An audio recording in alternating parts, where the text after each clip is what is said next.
الذي أرسله بالحق بشيرا ونذيرا وداعيا إلى الله بإذنه سراجا وقمرا منيرا.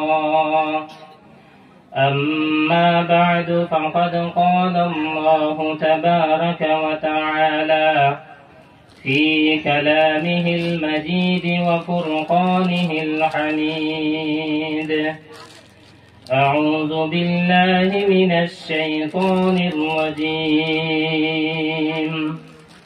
بسم الله الرحمن الرحيم. إن الله لا يغفر أن يشرك به ويغفر ما دون ذلك لمن يشاء ومن يشرك بالله فقد افترى إثما عظيما. وفي مقام آخر: إن الله لا يغفر أن يشرك به ويغفر ما دون ذلك لمن يشاء ومن يشرك بالله فقد ضل ضلالا بعيدا. وفي سورة آخر: إذ قال لقمان لابنه وهو يعظه: يا بني لا تشرك بالله إن الشرك لظلم عظيم. وقال النبي صلى الله عليه وسلم: لعن الله اليهود والنصارى اتخذوا قبور أنبيائهم مساجدا، أو كما قال عليه الصلاة والسلام. وقال تعالى: إن الله وملائكته يصلون على النبي يا أيها الذين آمنوا صلوا عليه وسلموا تسليما. درود شريف پڑھو. اللهم صل على محمد وعلى آل محمد كما صليت على إبراهيم وعلى آل إبراهيم إنك حميد مجيد. اللهم صل على محمد كما صليت على إبراهيم وعلى آل إبراهيم إنك حميد مجيد. اللهم بارك على محمد وعلى آل محمد كما باركت على إبراهيم وعلى آل إبراهيم إنك حميد مجيد. اللهم بارك على محمد وعلى آل محمد كما باركت على إبراهيم وعلى آل إبراهيم إنك حميد مجيد. الحمد لله. আল্লাহ পাক রব্বুল আলামিনের মেহেরবানিতে রাঙ্গাখালীর যুবক ভাইদের অনেক পরিশ্রমে আজকের এই মাহফিল আমরা দেখতে পাই। আর আজকের এই মাহফিল আপনার আমার সম্মুখে, আজকের এই মাহফিলের সম্মানিত সভাপতি সাহেব এবং সহ সভাপতি সাহেব, আজকের মাহফিলের প্রধান অতিথি হযরত মাওলানা হাফিজ কারি নূর হোসেন সাহেব গোয়ালপাড়া আসাম, মুখ্য অতিথি হযরত মাওলানা কারি মাসুম আহমদ সাহেব, সম্মানিত অতিথিবৃন্দ মাওলানা মঈনুদ্দিন সাহেব বুলবুলে কাসার সুন্দরী, বিশিষ্ট উলামায়ে কেরাম, এই মাহফিলের যুবকবৃন্দ, মাহফিলে উপস্থিত থাকা সম্মানিত বৃদ্ধ, বাড়িয়ে ঘরে উপস্থিত থাকা মা এবং বোনেরা, আল্লাহ পাক রব্বুল আলামিনের বহুত মেহেরবানিতে আমরার জন্য আজকের এই সুযোগ কোরআন এবং হাদিসের আলোচনা শোনার লাগিয়া কোরআন এবং হাদিসের কথা আজকে আমরা পাইতাম আমরার লাগি বহুত সুবর্ণ একটা সুযোগ। কোরআন এবং হাদিসের কথা শোনার সুযোগ আমরা প্রত্যেক দিন হয় না। আমরা বেশিরভাগ মানুষে কোরআন শরীফ পড়া জানি না, আর জাননেওয়ালার মধ্যে থেকে বেশিরভাগ মানুষে কোরআন শরীফের অর্থও জানি না। কোরআন হাদিস আমরা নিজে সরাসরি বুঝতে পারি না। এর লাগে আমরার লাগে প্রয়োজন হয় আমরা উলামায়ে কেরামের দ্বারস্থ লইয়া উলামায়ে কেরামকলরে দাওয়াতের ব্যবস্থা করিয়া টানটানোর আওয়াজ যাওয়ার খরচ বহন করিয়া এখানে মেহমানদারির খরচ বহন করিয়া আমরা একটা মাহফিলের ব্যবস্থা করি। এর পিছনে অনেক পয়সার খরচ হয়। এই সব কিছু পরিশ্রমের মাধ্যমে আমরার উদ্দেশ্য আমরার দিলর যে টার্গেট এটা রইত যে আমরা নেক নিয়ত করতাম যে আমরা পরিবর্তন হইতাম। এই সব কিছু পরিশ্রমের পরেও যদি আমরার নিয়তের মধ্যে কোনো পার্থক্য ধরে না, তাহলে আমরার আমলের মধ্যে ওয়াজ কোরআনের বাওজুদও কোনো পরিবর্তন আসবে না। এর লাগি বুখারী শরীফের মধ্যে সর্বপ্রথম যে হাদিস শরীফ আনছেন ইমাম বুখারী, ইন্নামাল আমালু বিন্নিয়াত, আমল নির্ভর করে নিয়তের উপরে, আমলের দারমাদার হইল গিয়ে নিয়তের উপরে। মানুষে যেভাবে নিয়ত করব তার বাস্তব আমল ঠিক সেইভাবে বাস্তবের মধ্যে আইব। আজকে আমরা যুবক হলে যদি নিয়ত করিলেন যে এই শীত কিচ্ছু নাই, আমরা এই মাহফিলের মধ্যে গিয়ে উপস্থিত হয়ে যেতাম, তাহলে এই শীত আমরা লাগে কিচ্ছু নাই। এত প্রচন্ড ঠান্ডা সত্ত্বেও অনেক যুবক সকল দেখবা রাত্রে 11টা-12টা পর্যন্ত নাইট ফুটবল টুর্নামেন্ট দেখার লাগি আমরা নিজেরা কোরবান দিতাম পারি। এত প্রচন্ড শীতের মধ্যে আমরা খেলা দেখার লাগি নিজের সময়ের বাইর করতাম পারি।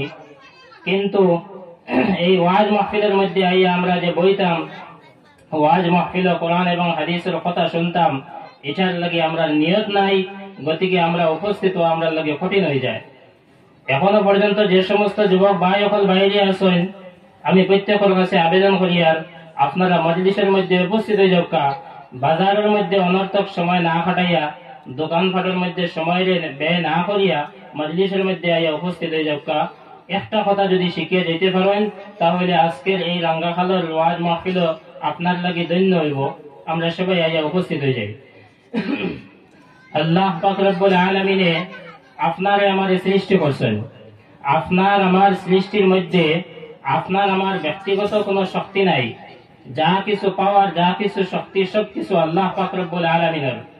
আপনি আমি দুনিয়াত আওয়ার লাগে আল্লাহ তাআলার কাছে কোনো অ্যাপ্লিকেশন পাঠাইছি না, আমরা কোনো চিঠি পত্র পাঠাইছি না যে আপনারে আমারে দুনিয়ার মধ্যে দেও। তারপরে আল্লাহ পাক রব্বুল আলামিনের স্বেচ্ছায় দুনিয়ার মধ্যে পাঠাইলা। এখন মাত হইল আপনারে আমারে আল্লাহ পাক রব্বুল আলামিনে কোন চতুষ্পদ প্রাণী হিসেবে বানাইয়া পাঠাইতে পারতা। আজকে আপনার আমার আকৃতি সুরত কোন গরু ছাগলের মতো হইতে পারত যদি আল্লাহ পাকে চাইতা। আল্লাহ পাকে আপনারে আমারে কোন চতুষ্পদ প্রাণী না বানাইয়া মানব জাতির মধ্যে দিছেন। আল্লাহ পাক রব্বুল আলামিনে কোরআনে কারীমের মধ্যে বারবার ফরমাইছেন যে আমি সর্বশ্রেষ্ঠ জাতি মানব জাতিকে বানাইছি। ওয়ালাকাদ কাররামনা বানি আদমা, আমি আদম সন্তানরে ইজ্জত দিছি, মান সম্মান দিছি। আদম সন্তানরে আল্লাহ পাকে হালাল খাদ্য দিছেন। আল্লাহ পাক রব্বুল আলামিন এই সূরা বনি ইসরাঈলের এই আয়াতের মধ্যে আদম সন্তানের ইজ্জতরে তুলিয়া ধরছেন। তো আল্লাহ পাক রব্বুল আলামিনে আপনারে আমারে অনেকগুলা গুণ দিছেন, যে গুণগুলা অন্যান্য চতুষ্পদ প্রাণীর মধ্যে নাই। আপনি আমি খানি খাই, পেশাব পায়খানা করি, ঘুমাই, এই সমস্ত গুণ চতুষ্পদ প্রাণীর মধ্যেও আছে। কিন্তু এই সবের মধ্যে আমরা সমান, কিন্তু কিছুগুলা গুণ আল্লাহ পাক রব্বুল আলামিনে মানব জাতির মধ্যে দিছেন, যেটা অন্য জাতির মধ্যে, অন্য প্রাণীর মধ্যে না থাকার কারণে আপনি আমি সর্বশ্রেষ্ঠ জাতি। এই সমস্ত গুণের মধ্যে থেকে একটা গুণ হইল আল্লাহ পাক রব্বুল আলামিনে মানব জাতিরে শিক্ষা অর্জন করার একটা পাওয়ার দিছেন, একটা শক্তি দিছেন, যেটা ব্রেনের মধ্যে আছে প্রত্যেক মানুষের। এই পাওয়ার, এই শক্তি কোনো অন্য প্রাণীর মধ্যে নাই। আপনি যদি একটা ছাগলের সামনে, একটা গরুর বাচ্চার সামনে সারাদিন বইয়ে যদি ABCD পড়েন, তাহলে তারে যদি পরে জিজ্ঞাসা করেন বিকাল টাইমে বলে একটা লাইন কইয়া যা, তার দ্বারা অসম্ভব। কিন্তু আপনি ছোট্ট একটা বাচ্চা, তার কথা এখনো পরিষ্কার হয়েছে না, তার সামনে যদি আপনি ABCD পড়েন, সঠিক ভাবে উচ্চারণ না করতে পারলেও সিরিয়ালে হয়ে যাইব কি। আল্লাহ পাকে এই মেধা শক্তি, এই ব্রেন শক্তি আল্লাহ পাকে আপনার আমারে দিছেন।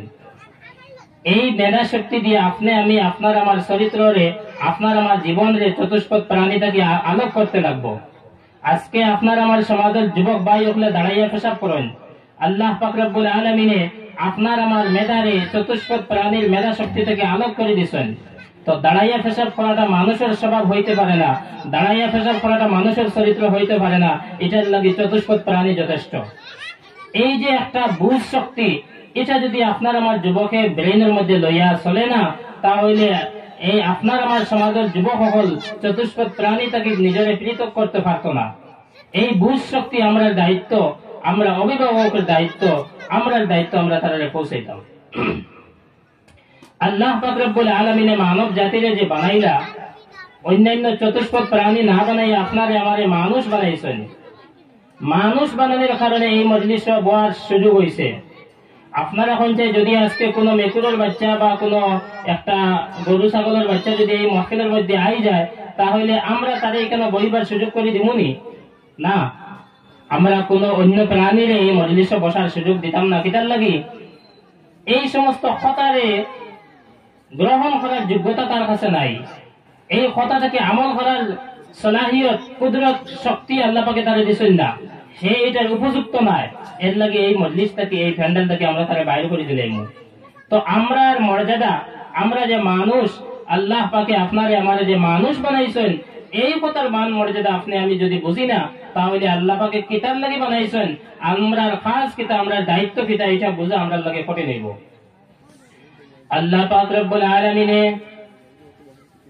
সূরা আদ-দহরের মধ্যে প্রথম এবং দ্বিতীয় আয়াতের মধ্যে ফরমায়েন, হাল আতা আলাল ইনসানি হিনুম মিনাদ দাহরি লাম ইয়াকুন শাইআম মাযকুরা। এই আয়াতের মধ্যে আল্লাহ পাক রব্বুল আলামিন ফরমায়েন, মানব জাতির এমন এক সময় ছিল যে সময় তারে কেউ চিনত না, তারে কেউ জানত না, তার কোনো পরিচয় ছিল না, সে উল্লেখযোগ্য কোনো বিষয় ছিল না। আমরা জন্মের আগে প্রত্যেক আমরার কোনো নাম আসলো না, আমরার কোনো পরিচয় আসলো না, আমরার কোনো অস্তিত্ব ছিল না। এই সূরার দ্বিতীয় নম্বর আয়াতে আল্লাহ পাক রব্বুল আলামিন ফরমায়েন, ইন্না খালাকনাল ইনসানা মিন নুতফাতিন আমশাজিন নাবতালিহি।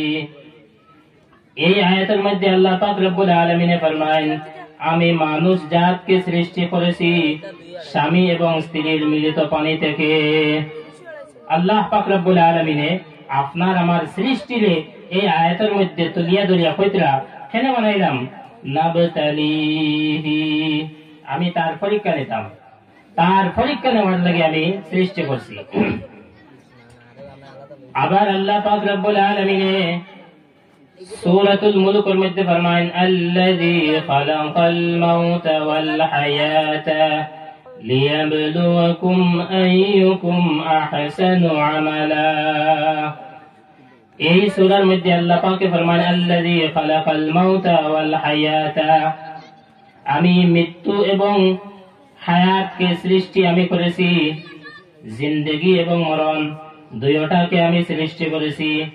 আল্লাযী খালাকাল মাউতা ওয়াল হায়াতা, এই দুইটার এখানে সৃষ্টি করলাম, লিয়াবলুয়াকুম আইয়ুকুম আহসানু আমালা, এই কথার পরীক্ষা লওয়ার লাগি যে তোমাদের মধ্যে থেকে সবচেয়ে বেশি ভালো কাজ কে করে। আল্লাহ পাক রব্বুল আলামিনে মানব জাতির সৃষ্টি করিয়া তার সামনে দিয়ে মৃত্যুর সৃষ্টি করিয়া রাখছেন। প্রত্যেক মানুষ, প্রত্যেক প্রাণী এক সময় মৃত্যুর সম্মুখীন হইতে লাগবো।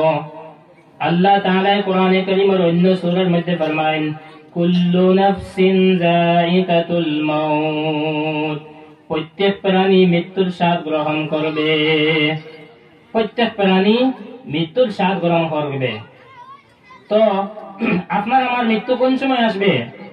আমরা যে প্রত্যেক মৃত্যুর স্বাদ গ্রহণ করবো, এটার মধ্যে কোনো মানুষের মতানৈক্য নাই, মতভেদ নাই।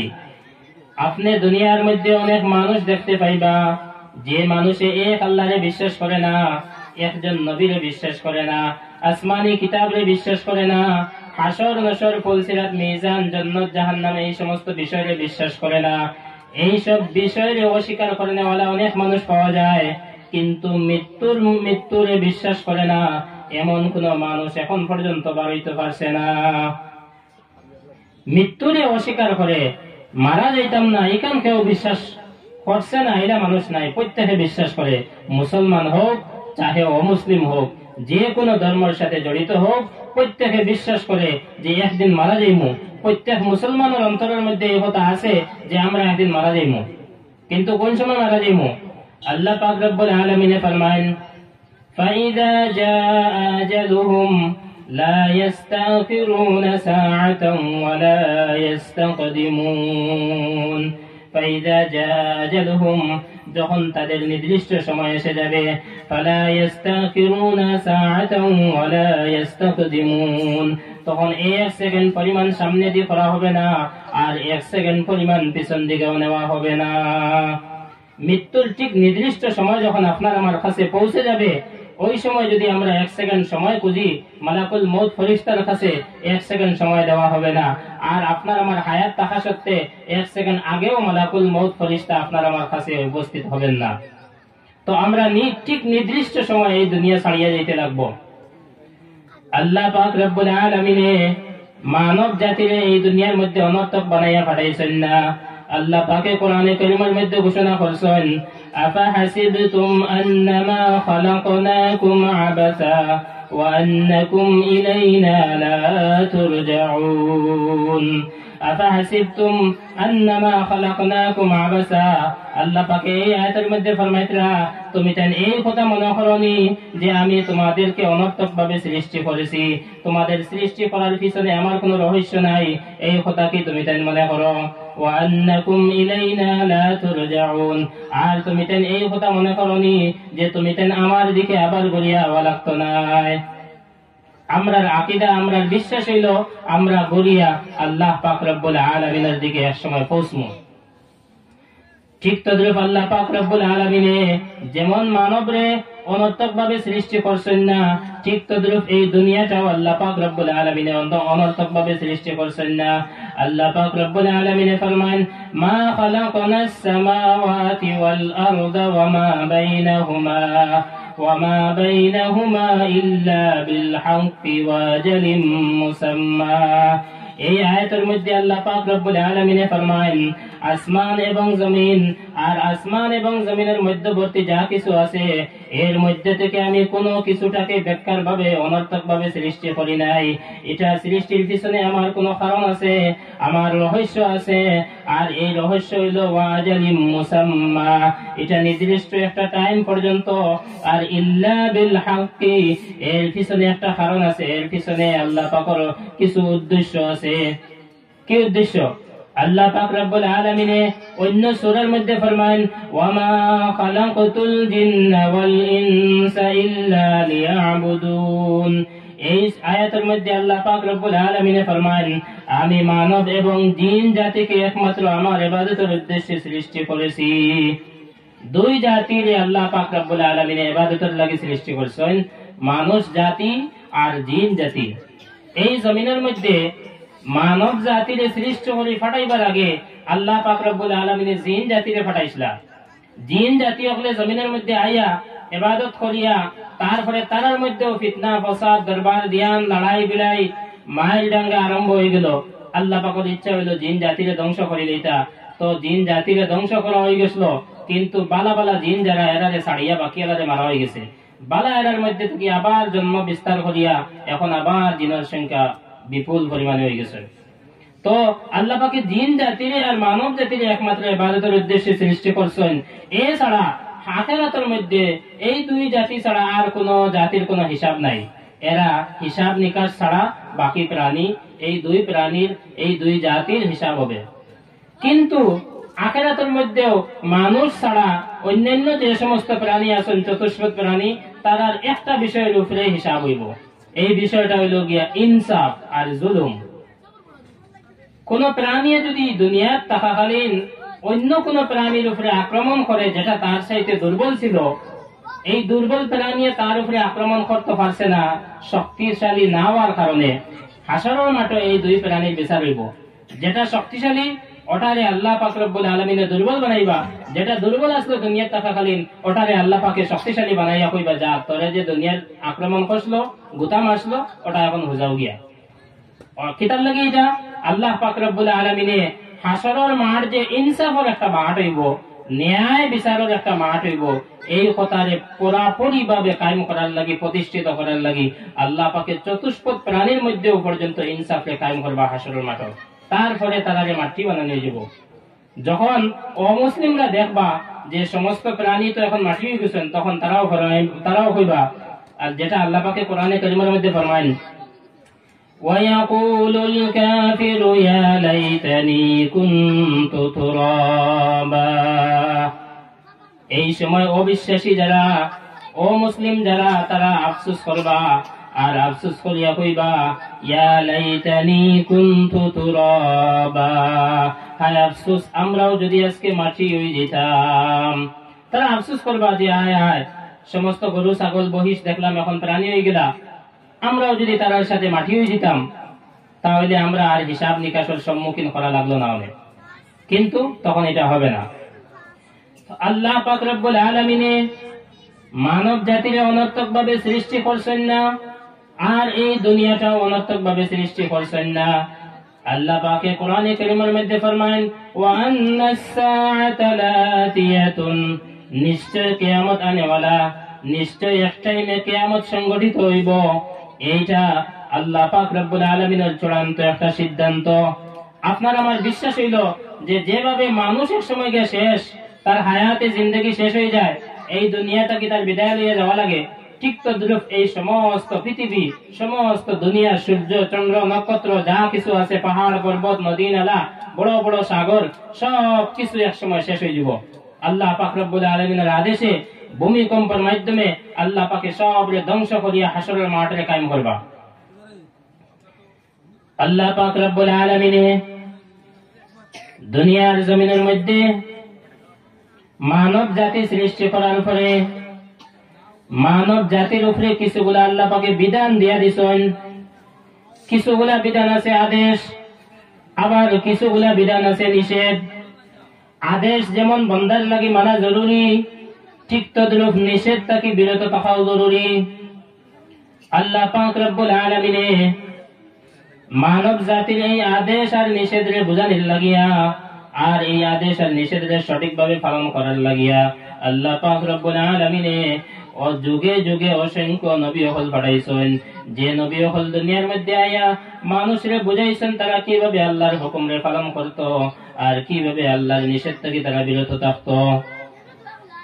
আদেশের মধ্যে হইল গিয়া প্রথমে হইল গিয়া ফরজ, ফরজে আইন, ফরজে কিফায়া, তারপরে হইল ওয়াজিব, তারপরে হইল সুন্নতে মুআক্কাদা, তারপরে নফল মুস্তাহাব।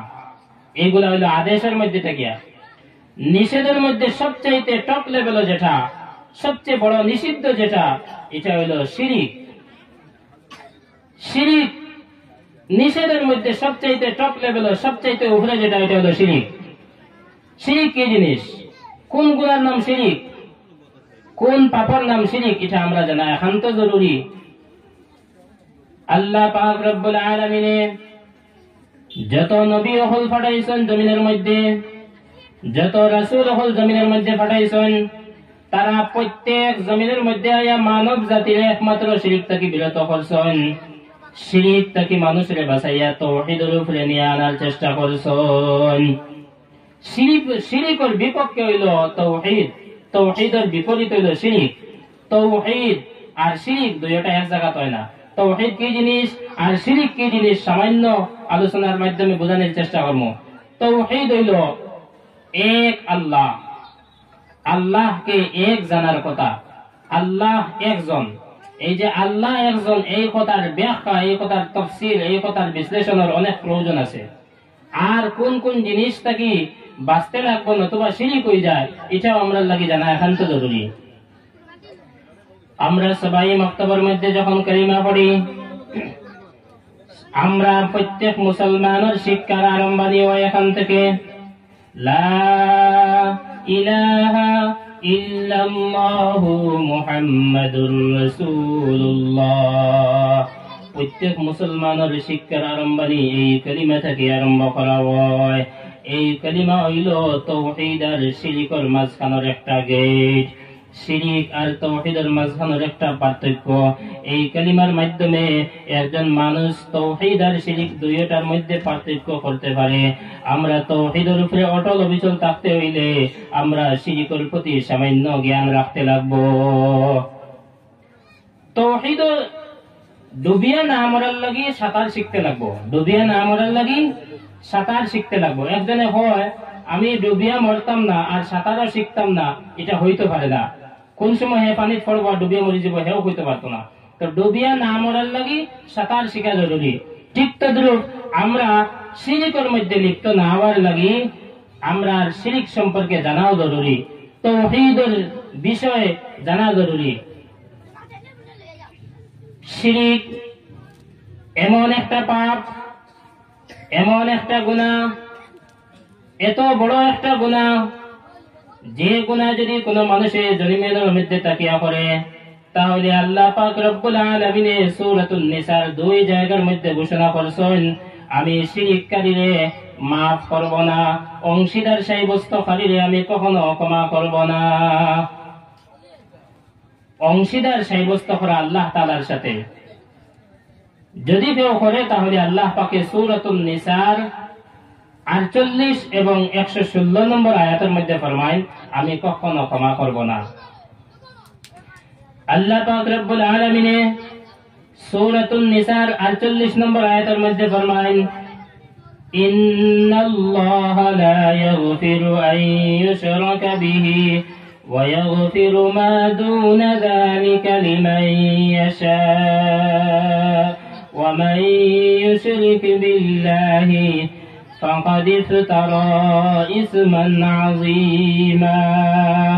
এই আয়াতের মধ্যে আল্লাহ পাক রব্বুল আলামিন ফরমান, যে ব্যক্তি শিরক, ইন্নাল্লাহা লা ইয়াগফিরু আন ইউশরাকা বিহি, আল্লাহর কাছে অংশীদার সাব্যস্ত করা, আল্লাহর সাথে কাউরে সমকক্ষ মনে করা, আল্লাহর সমানভাবে কাউরে তুলনা করা, আল্লাহর যে সিজদা আল্লাহর কাছে করার কথা সেই সিজদা অন্যরে করা, যে দোয়া আল্লাহর কাছে করার কথা সেই দোয়া যদি অন্য কারোর কাছে করা হয় তাহলে এটা শিরক। আর আল্লাহ পাক রব্বুল আলামিন এই সূরার 2 আয়াতের মধ্যে ঘোষণা করিয়া দিয়েছেন, আমি কখনো শিরক গুনাহ maaf করব না। শিরক আল্লাহ পাক রব্বুল আলামিন কখনো maaf করেন না। শিরক কারে হয়?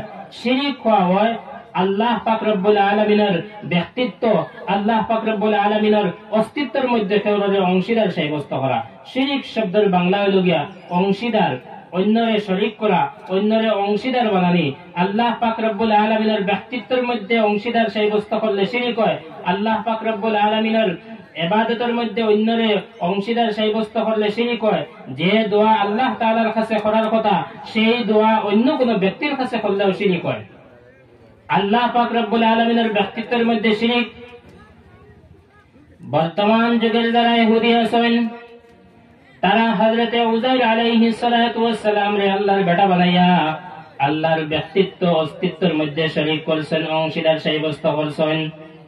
বর্তমান যুগের ইহুদি খ্রিস্টান, বর্তমান যুগের নাসারা যারা খ্রিস্টান আছেন তারা হযরতে মারইয়াম আলাইহিস সালাম রে আল্লাহর স্ত্রী বানাইছেন, হযরতে ঈসা আলাইহিস সালাম রে আল্লাহর পুত্র বানাইছেন। তারা কোন আল্লাহ, মরিয়ম, ঈসা তিনজনে মিলিয়া খোদা। তাহলে ইহুদি যারা তারা 2 জন খোদা বানাইছেন, আল্লাহর ব্যক্তিত্বের মধ্যে অংশীদার সাব্যস্ত করছেন। আর খ্রিস্টান যারা তারা 3 জন খোদা বানাইছেন, আল্লাহর ব্যক্তিত্বের মধ্যে অংশীদার সাব্যস্ত করছেন। এছাড়া বর্তমান যুগের যারা অমুসলিম আছেন তারা নানান দেব দেবীর পূজা করিয়া আল্লাহর অস্তিত্বের মধ্যে অংশীদার সাব্যস্ত করিয়া তারাও কাফির, মুশরিক। এরা সবাই মুশরিক, আল্লাহর সাথে অংশীদার সাব্যস্ত করনেওয়ালা, আল্লাহর কাছে অংশীদার সাব্যস্ত করনেওয়ালা। এরা ব্যক্তিত্ব আর আল্লাহর জাতের মধ্যে। তারপরে আল্লাহ পাক রব্বুল আলামিনের গুণ আছে, আল্লাহ পাক রব্বুল আলামিনের কিছুগুলা বৈশিষ্ট্য আছে। এই বৈশিষ্ট্যগুলা কোনো ব্যক্তির কাছে নিয়ে যদি শরীক করা হয় কোন ব্যক্তির সাথে নিয়ে যদি তুলনা করা হয় তাহলে এটাও শিরিক হবে। আল্লাহর কিছুগুলা পাওয়ার আছে, আল্লাহর কিছুগুলা গুণ আছে, বৈশিষ্ট্য আছে, এই গুণগুলা আল্লাহর কাছ থেকে নিয়ে অন্য কোন ব্যক্তির কাছে বলে এটাও শিরিক হয়, যেটা আল্লাহ পাকে কখনো ক্ষমা করবা না, জাহান্নাম থেকে কখনো মুক্তি দিবা না। 3 নম্বর হইল ইবাদত তো লায়েক, ইবাদত পাওয়ার উপযুক্ত, ইবাদত পাওয়ার লায়েক একমাত্র আল্লাহ পাক রব্বুল আলামিন। ইবাদত যে পাওয়ার যোগ্য, পাওয়ার লায়েক, সেই আল্লাহ ছাড়িয়া কোন ব্যক্তির সামনে কেউ যদি কোন ইবাদত করে, মাথা নত করে, সিজদা করে, তাহলে এটা শিরিক, অংশীদার সাব্যস্ত করা। ঠিক তদ্রূপ যে দোয়া আল্লাহর কাছে করার কথা, সেই দোয়া যদি কেউ কোন ব্যক্তির সামনে করে তাহলে এটাও শিরিক।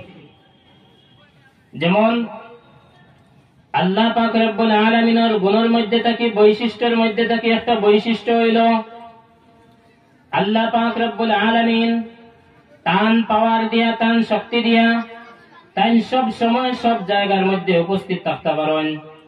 সব সময় সব জায়গা, কোন জায়গা কি হইছে, কোন জায়গা কি হইতেছে, আল্লাহ পাক রব্বুল আলামিনের সবরে একসঙ্গে দেখতে পারেন, সবরে একসঙ্গে শুনতে পারেন। এখান থেকে যদি আমি দোয়া করি আল্লাহ পাকে এটাও শুনেন, আর শিলচরের পশ্চিমে থেকে এখানেও মানুষে দোয়া করিতরা, দুইটারে আল্লাহ পাকে একসাথে শোনার শক্তি একমাত্র আল্লাহ পাকের খাস। এই সমস্ত বৈশিষ্ট্য আল্লাহ পাকের লাগে খাস। এই যে বৈশিষ্ট্য, সব সময় সব জায়গা একসাথে উপস্থিত থাকা, সব সময় সবকিছু একসাথে দেখা, একসাথে শোনা, আল্লাহ পাকের সাথে খাস। এই যে গুণ আছে, বৈশিষ্ট্য আছে, এটা যদি কোনো ব্যক্তি চাহে, কোন ওলি হোক, কোন সাহাবী হোক, ইহা তক আল্লাহর রাসূলের সাথে নিয়েও যদি ফিট করা হয় তাহলে এটা হবে শিরিক, যার নতিজা হবে আল্লাহ পাকে ফরমান ইন্নাল্লাহা লা ইয়াগফিরু আন ইউশরাকা বিহি ওয়া ইয়াগফিরু মা দুনা যালিকা লিমান ইয়াশা। যে আল্লাহ পাক রব্বুল আলামিন ফরমান আল্লাহ পাকে অংশীদারি সাব্যস্ত করারে কখনো ক্ষমা করবা না, আর যে শিরিক করলো সে আল্লাহর সাথে বহুত বড় মিথ্যা অপবাদ লাগাইলো। শিরিক করা, আল্লাহ পাক ফরমান ওমান ইউশরিক বিল্লাহি ফাকাদ ইফতারা ইসমান আযীমা, যে আল্লাহর সাথে অংশীদার সাব্যস্ত করলো, হে আল্লাহর উপরে মিথ্যা অপবাদ লাগাইলো, আল্লাহর উপরে তহমত লাগাইলো। কিলা তহমত লাগানি হয়? আমরা দেখতে পাই অনেক মানুষে কোন পীর আউলিয়া বুজুর্গ তার কাছে গিয়া কোন বেমার শিফার যদি সুস্থতা কামনা করেন তাহলে আল্লাহর উপরে তহমত লাগানি হয়ে যায়, আল্লাহর উপরে মিথ্যা অপবাদ লাগানি হয়ে যায়। কিলা অপবাদ লাগে? যে এখন আর আল্লাহ সুস্থতা দিবার শক্তি নাই, এখন এইন দিবা। এটা বাস্তবের মধ্যে আই যায়, আপনি আমি যদিও এখানে বুঝিয়ান না। ঠিক তদ্রূপ আমরা যদি কোন পীর আউলিয়া কোন বুজুর্গের কাছে গিয়া যদি কোন সন্তান কামনা করি, কোন দরগা, কোন মাজার, কোন মোকামের মধ্যে গিয়া যদি কোন জীবিত অথবা কোন মৃত পীর সাহেবের কাছে যদি সন্তানের কামনা করি তাহলে আল্লাহর উপরে তহমত লাগানি হয়, এটাও শিরিক, এটাও শিরিক।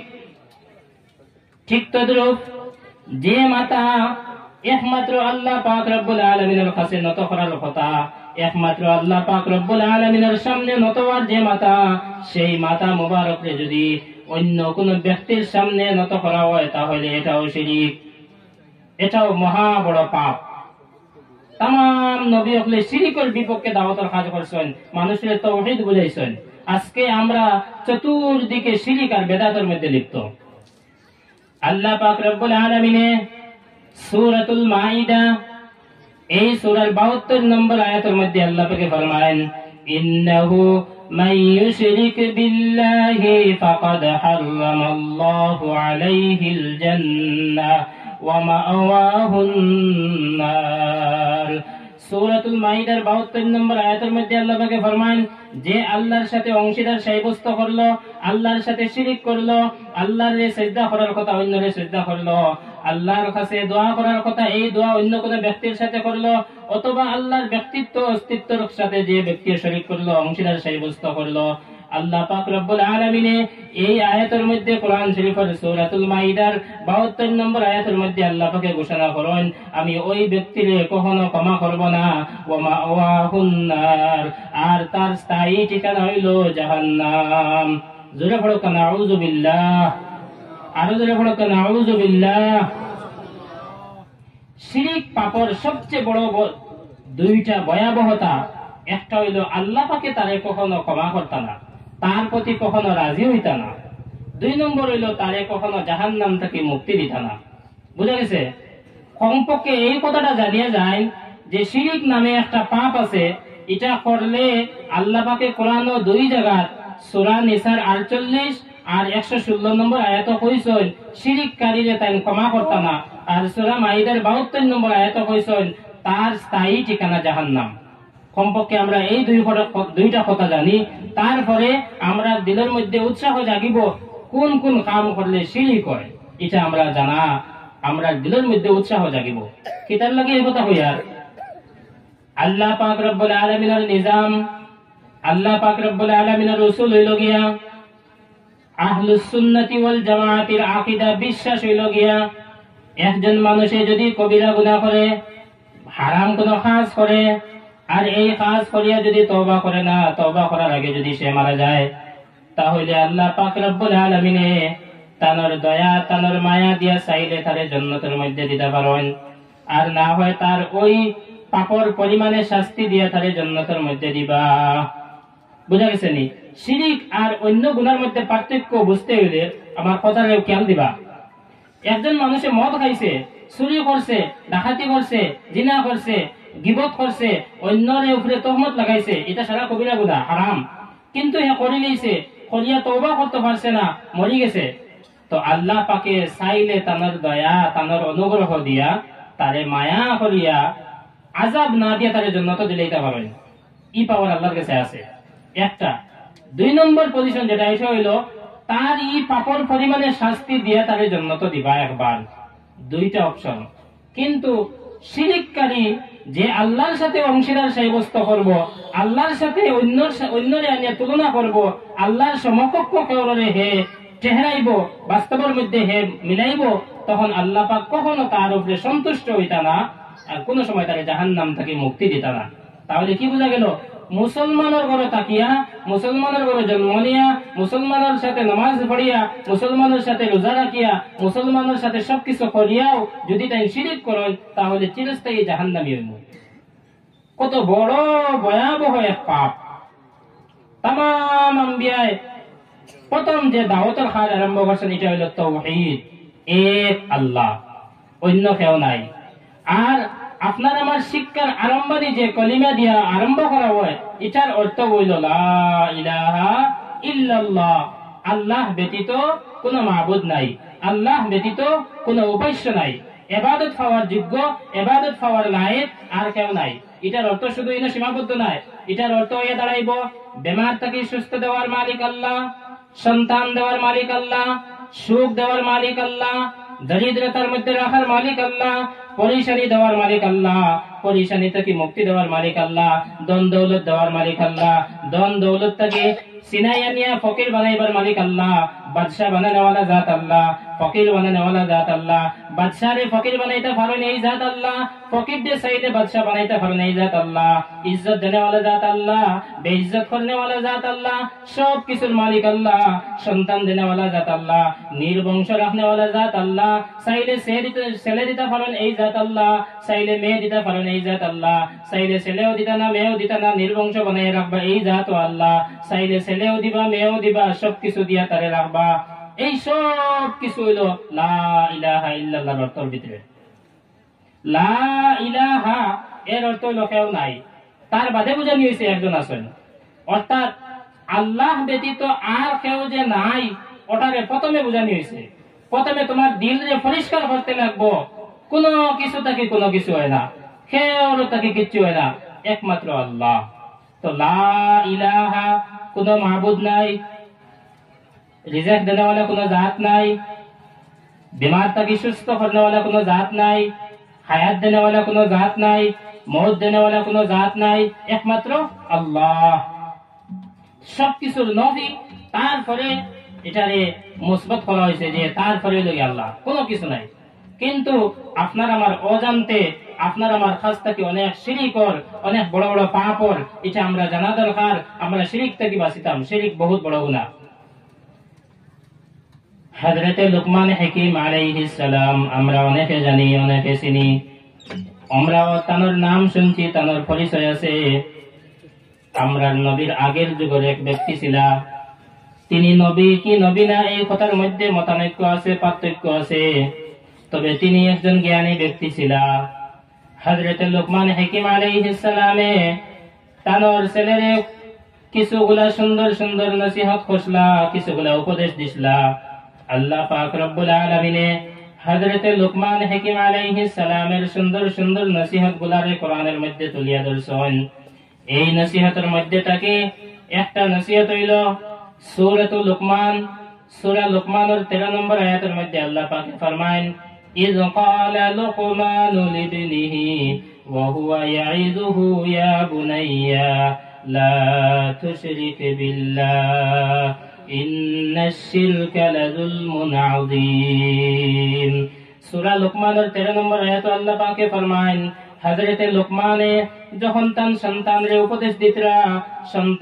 উপদেশ দিতে গিয়া বুঝাইলা, ও আমার পেয়ারা বেটা, ও আমার মায়ার সন্তান, তুমি আল্লাহর সাথে কখনো শরীক করিও না, আল্লাহর সাথে কেউরে সমকক্ষ ভাবিও না, আল্লাহর সাথে কেউরে সমান মনে করিও না, আল্লাহর সাথে ইবাদতের ক্ষেত্রেও কেউরে সমকক্ষ মনে করিও না, আল্লাহ পাকের সাথে দোয়ার ক্ষেত্রেও কেউরে সমকক্ষ মনে করিও না। লা তুশরিক বিল্লাহ, যদি শিরিক করো তাহলে কি হবে? হযরত লুকমান হাকিমে ফরমায়েন, ইন্নাশ শিরকা লাযুলমুন আযীম, নিশ্চয় শিরিক বহুত বড় পাপ, বহুত বড় জুলুম। নিশ্চয় শিরিক লাযুলমুন আযীম, সবচেয়ে বড় অত্যাচার, সবচেয়ে বড় অন্যায় হলো শিরিক। সবচেয়ে বড় অন্যায় কিলা হইল? একজন বাবায় যদি তান সন্তানের, তান ছেলের পরিপূর্ণ খরচ বহন করিয়া যায়, তার স্কুল খরচ, তার মসজিদের খরচ, তার পকেট খরচ, তার বাইকের তেল খরচ, তার বিকালকুর পকেট খরচ, তার বন্ধু বান্ধবের খাওয়ানির হোটেল খরচ, সম্পূর্ণ সবকিছু যদি একজন বাবায় বহন করিয়া যায়, এই সন্তানের পাওয়ার নিচ থেকে লইয়া স্যান্ডেল থেকে আরম্ভ করিয়া তার মাথার উপর পর্যন্ত যা কিছুর প্রয়োজন তার বাবায় তার টাইমের আগে তার কাছে পৌঁছাইয়া দিলেন, তারপরেও যদি ওই সন্তানরে তার বাবায় ভিক্ষা করতে দেখেন, তাহলে ওই বাবার দিলের মধ্যে কি অবস্থা হইব? কথা বুঝা গেছে নি? বাবায় তার ছেলের সম্পূর্ণ জিম্মাদারি লইছেন, তার সম্পূর্ণ দায় দায়িত্ব তান পুরা করে যান, তারপরেও দেখুন হে বিকালে হলে হলে বিক করে, বাবার অবস্থা কি তবে বুঝতে নি? ঠিক তদ্রূপ আপনি আমি এই দুনিয়াত আওয়ার লাগে কোন শক্তি আপনার আমার আসলো না, আল্লাহ পাকে বানাইছেন। মায়ের গর্ভের মধ্যে খানি পৌঁছাইবার লাগে এখনো কোন বৈজ্ঞানিক হলে কোনো কিছু আবিষ্কার করতে পারছেন না। মায়ের গর্ভের মধ্যে কিভাবে খানি পৌঁছাইতে লাগে আর এই খানি কিভাবে হজম হইতে লাগে, সম্পূর্ণ ব্যবস্থা আল্লাহ পাকে করিয়া দিছেন। এখানে তাকিয়া কিভাবে আপনি আমি শ্বাস প্রশ্বাস নিব, সেই ব্যবস্থা আল্লাহ পাকে করছেন। মায়ের গর্ভ থাকি কিভাবে আমরা জমিনের মধ্যে ভূমিষ্ঠ হইতাম, সম্পূর্ণ ব্যবস্থা আল্লাহ পাক রব্বুল আলামিনে করছেন। জমিনের মধ্যে আওয়ার পরে জমিনের যে সমস্ত খাদ্য আছে এটা আপনার আমার হজম শক্তি বরদাস্ত করতে পারতো না, আপনার আমার হজম শক্তি এটারে লইতে পারতো না। আল্লাহ পাক রব্বুল আলামিনে আপনি আমি জমিনের মধ্যে আওয়ার আগে আপনার আমার খাদ্যের ব্যবস্থা করিয়া রাখছেন। তারপরে যখন ধীরে ধীরে আপনি আমি বড় হইলাম, খাওয়ার প্রয়োজন হইছে, কোন জিনিস আছে শক্ত আর নরম নাই, দাঁতর প্রয়োজন হইছে, শক্ত জিনিস খাওয়ার প্রয়োজন হইছে। আল্লাহ পাক রব্বুল আলামিন আপনার মুখের সাইজে, আপনার আমার মুখের সাইজে ছোট ছোট দাঁত বানাইয়া দিছেন। তারপরে যখন আমরা ধারাবাহিকভাবে আরো বড় হইলাম, আমরার জিসিম বড় হইছে, আমরার শরীর বড় হইছে, তখন একটু আরো শক্ত জিনিস খাওয়ার প্রয়োজন হইল। আল্লাহ পাকে আপনার আমার দাঁতর প্রথম যে দাঁত আসলো সেই দাঁত রে বদলাইয়া আবার নতুন ভাবে দাঁত দিলা। এইভাবে আল্লাহ পাক রব্বুল আলামিনে আপনার আমার যা কিছুর প্রয়োজন আপনি আমি চাইবার আগে আল্লাহ পাক রব্বুল আলামিনে এটারে আমরা সময় মতো পৌঁছাইয়া দিলাইছেন। তারপরেও যখন আমরা অন্য কোন ব্যক্তির কাছে গিয়া দোয়া করি, অন্য কোন ব্যক্তির কাছে গিয়া যখন সেজদা করি, অন্য কোন মাজার, অন্য কোন মোকাম বা অন্য কোন দরবারের মধ্যে কোন পীর সাহেবের কাছে গিয়া যখন সেজদা করি, অন্য কোন অলির কাছে যখন সন্তানের লাগি দোয়া করি, মোকামের মধ্যে যখন বেটি মানুষে গিয়া নিজের শরীরের মধ্যে মোকামর ঝাড়ু দিয়া শরীর পুষে আর মোকামর সালি যখন খায়, তখন ঠিক তদ্রূপ আল্লাহ পাকের মধ্যে ওই সমস্ত বরদাসর সীমা অতিক্রম হয়। একজন বাবা তার সন্তানের সম্পূর্ণ দায়িত্ব বহন করার পরে বিক করলে যতক্ষণ দুঃখ লাগবো তার চাইতে বেশি আল্লাহ পাক রব্বুল আলামিনের দুঃখ লাগে বন্দায় যখন অন্যর কাছে গিয়া খুঁজে। কিতার লাগি আল্লাহর কাছে কোন জিনিসের অভাব? আল্লাহ পাক রব্বুল আলামিন ফরমান ফাদউনি, তুমি তেন দোয়া করো, আস্তাজিব লাকুম, আমি তোমাদের উত্তর দিমু। তুমি তেন দোয়া করো, আমি তোমাদের দোয়ার উত্তর দিমু, যেটা চাইবে এটা দিবা। হাদিস আল্লাহুম্মা সাল্লি আলা সাইয়্যিদিনা ওয়া মাওলানা মুহাম্মদ ওয়া আলা আলি সাইয়্যিদিনা ওয়া মাওলানা মুহাম্মদ। হাদিস শরীফের মধ্যে আছে আল্লাহ পাক রব্বুল আলামিনে শেষ রাইতো তাহাজ্জুদের টাইমে আরশে আজিম থেকে জমিনের আসমানের মধ্যে অবতরণ করিয়া আল্লাহ পাকে ফরমায়, তোমাদের মধ্যে কেউ কে আছে ইস্তেগফার করনেওয়ালা, তওবা করনেওয়ালা, আমি তার তওবারে কবুল করবো। তোমাদের মধ্যে কি কেউ আছে কোনো কিছু আমার কাছে চানেওয়ালা, আমার কাছে তলব করনেওয়ালা, আমি তার দোয়ারে কবুল করবো। এইভাবে আল্লাহ পাক রব্বুল আলামিনে ইন্তেজারের মধ্যে তখন বন্দা কখন ঘুরিয়া তান দিকে যাইব, আল্লাহ পাক রব্বুল আলামিনে ডিল দিতে তখন মানুষরে আল্লাহ পাক রব্বুল আলামিনে সময় দেন। আজকে ঠিক হইছে না, হয়তো কাল ঠিক হয়ে যাব, এইভাবে আল্লাহ পাক রব্বুল আলামিনে ডিল দেন। যদি আল্লাহ পাক রব্বুল আলামিনে কোন গুনাহ করার সাথে সাথে যদি আল্লাহ পাক এটার উপরে দৌড় পাকড় আরম্ভ করতা, তাহলে আপনার আমার অবস্থা বহুত আগে খারাপ হয়ে গেল। তো আল্লাহ পাক রব্বুল আলামিন এত বেশি বন্দার উপরে নারাজ হন, যখন বন্দায় টানে তৈয়া অন্যর কাছে গিয়া কিছু কয় খুঁজে, যেটা টান গেছে খুঁজার কথা, বন্দায় টানে রাখিয়া অন্যরে গিয়ে সেজদা করে, যে সেজদা টানে করার কথা। আল্লাহ পাক এত বেশি নারাজ হন যে বাবা তার সন্তানের উপরে যতটুকু নারাজ হন তার চাইতে আরো বহু গুণ বেশি আল্লাহ পাক নারাজ হন। কিতার লাগি? কারণ বাবায় যে সন্তানরে সহযোগিতা করিতরা, তার দায় দায়িত্ব আদায় করে যাইতরা, এই বাবারে তো আল্লাহ পাক রব্বুল আলামিনে চালাইতরা।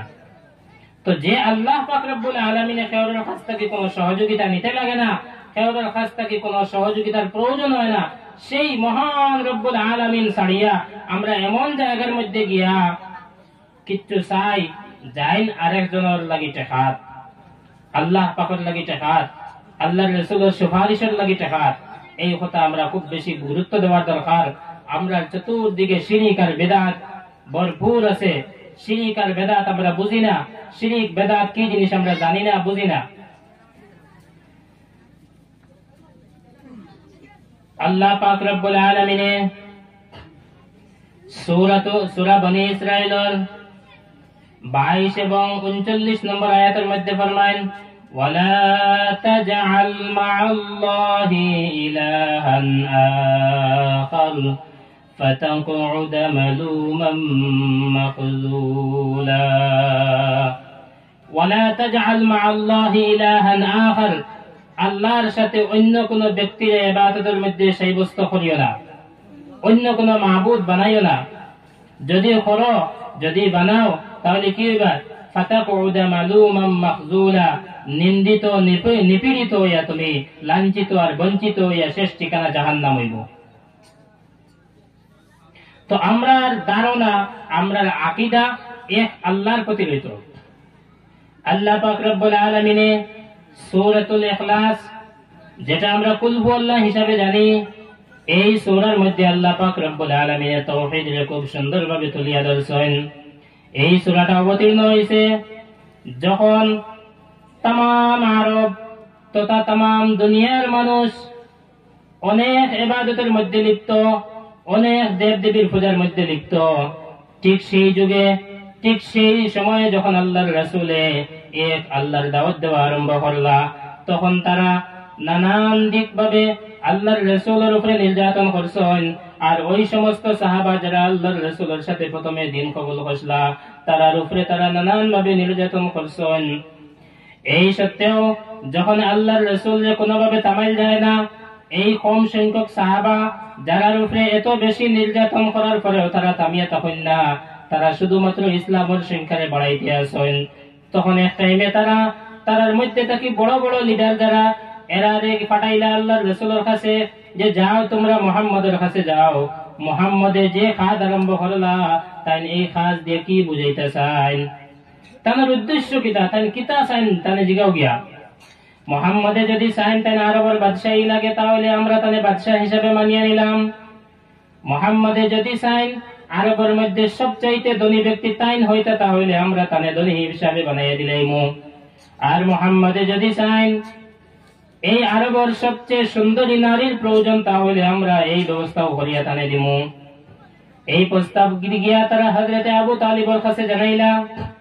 হযরতে আবু তালিবে আল্লাহর রাসূলকে নিয়া বুঝাইলা যে তারার পক্ষ থেকে এক দল আইছেন এই প্রস্তাব লইয়া, তুমি কি এই প্রস্তাব গ্রহণ করার লাগি রাজি আছো? আল্লাহর রাসূলে জবাব দিলা, আয় আমার চাচা, আমি মুহাম্মদের যত সময় পর্যন্ত জান আছে, আমার যত সময় পর্যন্ত শ্বাস প্রশ্বাস চলাচল করব, এই মুহূর্ত পর্যন্ত আমি এক আল্লাহর দাওয়াত জমিনের মধ্যে দিয়ে যাইমু। যে আরববাসীর মানুষ, যে আরবের মানুষে 40 বছর পর্যন্ত আল্লাহর রাসূলকে সাদিক সত্যবাদী হিসাবে জানতা, আমিন আমানতদার হিসাবে জানতা, বালা চরিত্রওয়ালা মানুষ হিসাবে জানতা, তারার লিডার আবু জেহেল, আবু লহব, উতবা, সাইবা এদের সাথে চলাচল করলেও আমানত টাকা পয়সা তারা নবী মুহাম্মদের কাছে নিয়ে রাখতা। তারার দিল থেকে তারার দৃঢ় বিশ্বাস আসলো, আমরার লিডার যদিও আবু জেহেল হয়, আমরার লিডার যদিও উতবা সাহেবা আবু সুফিয়ান হইয়া তখন, কিন্তু আমরার বিশ্বাসের জায়গা হইল মুহাম্মদুর রাসূলুল্লাহ। এত বেশি তারা বিশ্বাস করতা, তারা আবু জেহেল, আবু লহব, উতবা সাহেবা ইতারে লিডার মানলেও পয়সা করি সোনা রূপা নিয়ে নবীজির কাছে আমানত তৈতা। আল্লাহর রাসূলের বয়স যখন 35 চলের, তখন কাবার গড়ে আরেকবার নির্মাণ করা হইল। পুরাতন কাবারে ভাঙ্গিয়া নতুন ভাবে নির্মাণ করা হইল। নতুন কাবার নির্মাণ করা হয়ে গেল। সবে কাজের মধ্যে অংশীদার নিলা, অংশীদার করলা, সবাই গিয়া কাজের মধ্যে শরীক হইলা। কিন্তু শেষ সময়ে হাজরে আসওয়াদ কালো পাত্র, যে পাত্র আছে এই পাত্র নিয়ে রাখার লাগিয়া মতামত দেখা দিল। প্রত্যেকের দিলের আশা আকাঙ্ক্ষা এই পাত্রটা নিয়ে যেন আমি উঠাইতাম পারি। এই কথা নিয়ে বিবাদ সৃষ্টি হইল, ঝগড়ার সৃষ্টি হয়ে গেল। মায়ের আরম্ভ হয়ে যাওয়ার আশঙ্কায় দেখা দিল। এই এত বড় সমস্যা, হজরে আসওয়াদ কালো পাত্র যেটা, এটারে তার জায়গার মধ্যে নিয়ে রাখার লাগি সবর ইচ্ছা। এখন কেউ এই দায়িত্বটা সমঝায় না, একে অন্যরে এই ক্ষেত্রে মানেও না যে তুমি নিয়ে পৌঁছাইলা, এটাও মানে না। কিন্তু শেষ পর্যায়ে তাম আরববাসী মিলিয়া এই কথার সাক্ষ্য দিলা যে এই পাত্র হাজরে আসওয়াদরে তার জায়গার মধ্যে নিয়ে রাখার লাগি হযরতে মুহাম্মদে যেভাবে সিদ্ধান্ত দিবা আমরা সেটা মানতে রাজি। কতক্ষণ সম্মান দিতা কোনটা বুঝবাইতে রানি। আল্লাহর রাসূলকে 39 বছর পর্যন্ত কতক্ষণ সম্মান দিছেন। কাবা ঘর নির্মাণ শেষ হয়ে গেছে, হাজরে আসওয়াদ সম্মানী যে পাত্র যেটা জান্নাত থেকে আইছে, এই পাত্রটি বলে নিয়ে তো এটা সবে চাই মাইর লাগাই দিবা, মায়ের দাঙ্গা হয়ে যাব দেখা দিল। তখন তারা প্রত্যেকে এই কথা সাক্ষী দিলা যে নবী, আবু তো নবী হয়েছেন না, তারা কইছেন যে মুহাম্মদে যেভাবে সিদ্ধান্ত দিবা, তাই যেটা ফয়সালা দিবা আমরা সবাই মানতে রাজি। ওই নবী যাইন পুরা আরববাসীর কাছে আমানতদার, পুরা আরববাসীর কাছে সত্যবাদী হিসাবে পরিচিত। এই নবী যখন তাম দেবদেবীর বিরোধিতা আরম্ভ করলা, তাম বাতিল, তাম বানাইল দেবদেবতার বিরোধিতা আরম্ভ করলা, আর মহাশক্তিশালী এক আল্লাহর দাওয়াত আরম্ভ করলা, তখন সমস্ত আরববাসী আল্লাহর রাসূলের বিরোধিতা আরম্ভ করলা। সমস্ত আরববাসী আল্লাহর রাসূলের দুশমন হিসাবে খাড়া হইয়া দাঁড়াইলা। এমনকি আল্লাহর রাসূলের আত্মীয় স্বজন গোষ্ঠী গাড়া যারা আসলা, তারাও আল্লাহর রাসূলের দুশমন হিসাবে খাড়া হইলা। তো আল্লাহর রাসূলের বিরোধিতা করিয়া, আল্লাহর রাসূলের দুশমনী করিয়াও এই খাজরে আকাল গেছে না কিতার লাগি। আল্লাহ পাক রব্বুল আলামিনে সূরা আস-সাফফের মধ্যে 8 নম্বর আয়াতের মধ্যে ফরমায়েন, ইউরিদুনা লিইউতফিউ নূরাল্লাহি বিআফওয়াহিহিম ওয়াল্লাহু মুতিম্মু নূরিহি ولو كره الكافرون يريدون ليطفئوا نور الله তারা তাদের মুখের ফুৎকার দিয়ে চায় আল্লাহর নূরকে নিভাইতে, আল্লাহর মশালকে নিভাইতে, আল্লাহর বাতিকে নিভাইতে। ইউরিদুনা লিয়ুতফিউ নূরাল্লাহি বিআফওয়াহিহিম ওয়াল্লাহু মুতিম্মু নূরিহি ওয়ালাউ কারিহাল কাফিরুন। আর আল্লাহ তার বাতিকে পরিপূর্ণতা দানকারী, যদিও কাফিররা, যদিও মুসলিমরা এই কথার মধ্যে নারাজ, এই কথার মধ্যে তারা অসন্তুষ্ট। আল্লাহর মনসা হইল ইসলামের বাতি আগবাড়িত। তারা চাই মুখর ফু দিয়ে নিফাইলেইতা, মুখর ফু দিয়ে অর্থাৎ মানুষের ভুল বুঝাইয়া, ইসলামের উপরে কটূক্তি করিয়া, নবী মুহাম্মদের উপরে তহমত লাগাইয়া, সাহাবায়ে কেরামের উপরে তহমত লাগাইয়া, মানুষের ভুল বুঝাইয়া ইসলামটাকে হরানোর চেষ্টা তারা সব সময় আসলো। কিন্তু ওয়াল্লাহু মুতিম্মু নূরিহি, আল্লাহ তার নূরকে পূর্ণতা দানকারী, শেষ পর্যন্ত পৌঁছানেওয়ালা আল্লাহ। ওয়ালাউ কারিহাল কাফিরুন, যদিও কাফিররা এই কথার মধ্যে অসন্তুষ্ট, নারাজ, তারা চায় না ইসলাম আগবাড়ুক। বর্তমান যুগেও কেউ অমুসলিম, কোন অমুসলিমে চায় না যে ইসলাম আগবাড়ুক। তো আরবের যত লিডার আসলা, তারা এক সময় আল্লাহর রাসূলের কাছে আইলা, আয়া কইলা, ও মুহাম্মদ, আমরা তো নানান দেব দেবীর পূজা করি, কোন দেবতা আমরা পাথর দিবা নাই, কোন দেবতা আমরা খের দিবা নাই, কোন দেবতা আমরা সোনা দি রূপা দিবা নাই। আমরা দেব দেবতার আকার আকৃতির গঠন আমাদের কাছে আছে, আর আমরা দেব দেবতার বংশ আমরা জানা আছে। তুমি যে এক আল্লাহর দাওয়াত আরম্ভ করলাই, এই আল্লাহর বংশ আর এই আল্লাহর আকৃতি সম্পর্কে আমরা কিছু জানাও। পয়লা তো তারা কয়েকবার প্রস্তাব লইয়া আইছেন। প্রথমে একবার প্রস্তাব লইয়া আইছেন, 3 প্রস্তাব দিছেন। নবী মুহাম্মদের যদি চাইন বাদশাহ হইতে আমরা বাদশাহ মানি লিমু, তাই যদি চাইন সবচেয়ে ধনী হইতে আমরা ধনী মানি লিমু, তাই যদি চাইন সবচেয়ে সুন্দরী নারীর প্রয়োজন তাদের আমরা দিলাইমু, তবে তাহলে ই খাম খান বাদ দিলেইতা, এক আল্লাহ বাদ দিলেইতা, আমরা যারা আছি ওলা চলে যাবকা। এক প্রস্তাব, এটা ফেল, আল্লাহ রাসূল অস্বীকার করছেন। 2 নম্বর প্রস্তাব লইয়া আইলা, 2 নম্বর প্রস্তাব লইয়া আইয়া তারা জানাইলা, ও মুহাম্মদ, তুমি যে এক আল্লাহর দাওয়াত দেওয়া আরম্ভ করলাই, এই এক আল্লাহর বংশের পরিচয় দেও, আর এই এক আল্লাহ কোন জিনিস দ্বারা সৃষ্টি করা হয়েছে এটা আমরা জানাও। 2 প্রস্তাব লইয়া আইছে। কেটার লাগি? আরবের মানুষের কাছে খানদান, গোষ্ঠী, বংশ এটা খুব গুরুত্বপূর্ণ। এখনো পর্যন্ত তারা অনেক লম্বা বংশ তার বাপ দাদা থেকে আরম্ভ করে কইয়া যেতে পারেন। আমরা মাঝে এটা নাই, আমরা তো বাবা দাদা বাস, 3 নম্বর 4 নম্বর আমরা যেতে পারি না। তারা তার খানদান গোষ্ঠীর খুব বেশি গুরুত্ব দেন, সিলসিলা নসব যেটারে পাওয়া এটারে তারা দরিয়া রাখেন, লম্বা পর্যন্ত তারা একে তার সব গোষ্ঠীর উপর লেভেলে যারা আসলা সবরে হে সিনে নাম জানে। তো আল্লাহ পাক রব্বুল আলামিনে তারার এই প্রস্তাবের জবাব দিতে গিয়ে সূরা ইখলাস, কুল হুয়াল্লাহ যে সূরা, এই সূরা নাযিল করা হইলো, এই সূরার মধ্যে আল্লাহ পাকে তাওহীদের তুলিয়া ধরছেন, একত্ববাদ যেটা, এক আল্লাহর সংক্ষিপ্ত পরিচয় এই সূরার মধ্যে তুলিয়া ধরা হয়েছে। আল্লাহ পাকে ফরমান, কুল হুয়াল্লাহু আহাদ, হে নবী আপনি বলে দিন আল্লাহ একজন, আল্লাহু আহাদ। কুল মানে হে নবী আপনি বলে দিন, তুমি তারা দেখো যে আল্লাহ একজন। কুল হুয়াল্লাহু আহাদ আল্লাহুস সামাদ, আল্লাহ বেনিয়াজ, আল্লাহ কেউর কোন মুখাপেক্ষী নয়। প্রথম কথা হলো আল্লাহ একজন। দ্বিতীয় হলো আল্লাহুস সামাদ, আল্লাহ কাহারও মুখাপেক্ষী নয়। মুখাপেক্ষী নয় এখানে জবাব দিলে আল্লাহ পাকে, তারা কইছেন আমরা যেগুলা দেবতা বানাই, কোনটা পাথর দিয়ে বানাই, কোনটা সোনা রূপা দিয়ে বানাই, নানান বস্তু দিয়ে আমরা দেবতা বানাই, তাহলে দেবতা বানাইতে হইলে এর আগে আরেকজন বানানোওয়ালার প্রয়োজন। আল্লাহ পাকে জবাব দিয়ে বুঝাইছেন আল্লাহুস সামাদ, আল্লাহ কেউর মুখাপেক্ষী নয়। অর্থাৎ তুমি তাই যে খোদা বানাও, এই খোদার অস্তিত্ব আইবার আগে আরেকজনের অস্তিত্ব তাহার প্রয়োজন। কিন্তু আমি আল্লাহ এমন আল্লাহ, আমার অস্তিত্বের আগে কেউর অস্তিত্বের কোনো প্রয়োজন হয় না।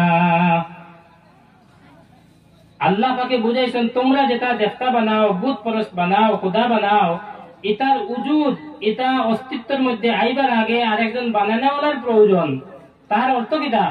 যে তোমরা আল্লাহ আরেকজন মেস্তরির লাগি টেকাত, তোমরা আল্লাহ আরেকজন মেস্তরির লাগি টেকাত, আরেকজন বানানোওয়ালা ছাড়া তার কোনো অস্তিত্ব আইতে পারে না। তো আমি আল্লাহ মুখাপেক্ষী, কেউর টেকাত নাই, মুখাপেক্ষী আমি কেউর টেকাত নাই, অর্থাৎ আমি স্বয়ং আমার লাগি যথেষ্ট, আমার উজুদের মধ্যে, আমার অস্তিত্বের মধ্যে এর আগে আরেকজন বানানোওয়ালা তাহার কোনো প্রয়োজন নাই।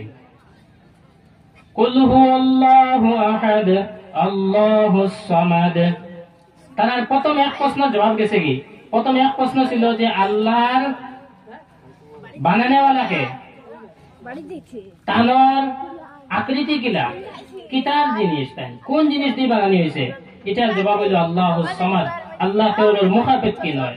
আল্লাহ পাকে এখানে বুঝাইছেন না যে কোন জিনিস দিয়ে বানান না, ওখান বুঝাইছেন যে উজুদের মধ্যে আইতে হইলে যে আরেকজনের টেকাত, তো আল্লাহ পাক কেউর লাগি টেকাত নাই।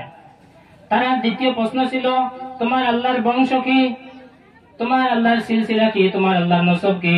আল্লাহ পাক রব্বুল আলামিন জবাব দেন লাম ইয়ালিদ ওয়া লাম ইউলাদ, লাম ইয়ালিদ ওয়া লাম ইউলাদ, তাইন কোন সন্তানের জন্ম দেন না, আর তাইন খেওরের গল থেকে জন্ম নেওয়া কোন সন্তানও নাই। লাম ইয়ালিদ ওয়া লাম ইউলাদ, তানোর গল থেকে কোন সন্তান জন্ম নেয় না, আর তাইন খেওরের কাছ থেকে জন্ম নেওয়া কোন সন্তানও নাই। তো তারা যে তারা দেবদেবতার বংশ নসব চাইছিলা, এটার জবাব। আর শেষে আল্লাহ পাক রব্বুল আলামিন ফরমান ওয়ালাম ইয়াকুল লাহু কুফুয়ান আহাদ, আর আল্লাহর সমকক্ষ কেউ হইতে পারে না, আল্লাহর সমকক্ষ কেউ নাই, আল্লাহর সমান কেউ নাই। আল্লাহ পাকে আয়াতুল কুরসির মধ্যে ফরমান আল্লাহু লা ইলাহা ইল্লাহু, আল্লাহ তিনি আল্লাহ যিনি এক, যিনি একমাত্র, আল্লাহ তিনি যিনি একমাত্র, একমাত্র ওয়া ছাড়া আল্লাহ আর দেব মানে মাহবুদ আর খুদা আর যোগ্যতা রাখে না কেউ, একমাত্র ওয়া ছাড়া। একমাত্র আল্লাহ যিনি মাহবুদ আর যিনি ইবাদত পাওয়ার লায়েক, ইবাদত পাওয়ার যোগ্য। আল্লাহু লা ইলাহা ইল্লাহু আল হাইয়ুল কাইয়্যুম, আল হাইয়্যু যিনি সর্বদা জীবিত, যার কোনো শুরু নাই, যার কোনো শেষ নাই। আপনার আমার জন্ম থেকে শুরু আর মৃত্যু পর্যন্ত শেষ। আল্লাহ পাক রব্বুল আলামিনের কোনো শুরু নাই, আর তার কোনো শেষও নাই। যার শুরুও নাই, যার শেষও নাই, তিনি আল্লাহ সর্বশক্তিমান, সব শক্তির মালিক একমাত্র আল্লাহ। তো আপনার আমার দায়িত্ব হইল গিয়া যে আমরা সব কিছু ইবাদত, চাহে এটা জিসমানি শারীরিক ইবাদত হোক, চাহে এটা মালি আর্থিক ইবাদত হোক, সব কিছুর মালিক কে? জি, সব কিছুর মালিক কে? আল্লাহ। যেমন সিজদা পাওয়ার মালিক আল্লাহ, ঠিক তদ্রূপ আপনি যদি 10 টাকা সদকা করেন, এটার মালিক আল্লাহ। আপনি আল্লাহ ছাড়া অন্য কোন ব্যক্তির নামে সদকা করতে পারতেন না, অন্য কোন মানুষের নামে সদকা করা হারাম, অন্য কোন ব্যক্তির নামে সদকা করা হারাম, মোকামের মধ্যে পয়সা দেওয়াও না যায়। ব্যক্তি ছাড়া কেউর, আল্লাহ ছাড়া কেউর নামে আপনি যারা শ্রদ্ধা করতে পারতেন না, আল্লাহ ছাড়া কেউর নামে আপনি নামাজ পড়িতে পারতেন না, আল্লাহ ছাড়া কেউর নামে আপনি রোজা করতে পারতেন না, আল্লাহ ছাড়া কেউর নামে আপনি কোরবানি করতে পারতেন না, আল্লাহ ছাড়া কেউর নামে আপনি সদকা করতে পারতেন না। ঠিক তদ্রূপ আল্লাহ ছাড়া কেউর নামে আপনি 10 টাকা দিতেও পারতেন না। হ্যাঁ, এটা আলোক কথা যে অন্যর উদ্দেশ্য আছে যে আমার এই 10 টাকা দিয়ে আমার বাবার শিফার লাগি, আমার এই 10 টাকা দিয়ে আমার মার শিফার লাগি, এটা কারণ যে হেনর কারণে আমি দিয়ার। কিন্তু নাম নিতে হইব কার? একমাত্র আল্লাহর নামে।